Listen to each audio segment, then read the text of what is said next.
எப்போதும் போல தமிழ்நாட்டுக்கு வந்தா வணக்கம் சொல்றது, திருக்குறள் பேசுறது. இந்த முறையும் மோடி ராம நவமி சென்டிமெண்டா வந்து இறங்கி அயோத்தி போகும்போது நான் இப்படிதான் போனேன், இங்கேயும் இப்படி வந்து ஒரு இதா வந்திருக்கிறேன், எனக்கு ஒரு ப்ரீசியஸான மொமெண்ட் அப்படின்னு சொல்லி ட்வீட் போட்டிருக்காரு. ஒவ்வொரு முறையும் தமிழ்நாட்டுக்கு மோடி வரும்போதெல்லாம் சும்மாவாது சொல்லி வைப்போம் அப்படிங்கிறதுக்காக கெட் அவுட் மோடி, கோபாக் மோடி அப்படின்னு ஒரு குரூப் வந்து ட்ரெண்ட் பண்ணும். மோடி அவர்கள் வந்து தமிழ்நாட்டுக்கு வரும்போது ஒரு நாசகார திட்டத்தை கொண்டு வராருன்னா மோடி எதிர்த்து நம்ம வந்து கெட் அவுட் மோடி, கோபாக் மோடின்னு சொல்றதுல சரி இதா இருக்கும்.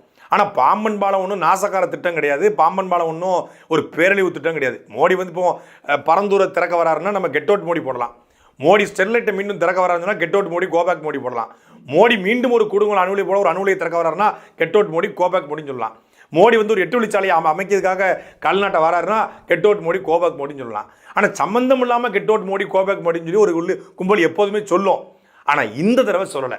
இந்த தடவை ஏன் அபிஷியலா சொல்லலை அப்படின்னு விசாரிச்சு பார்த்தா சொன்னா ரைடு வருமா.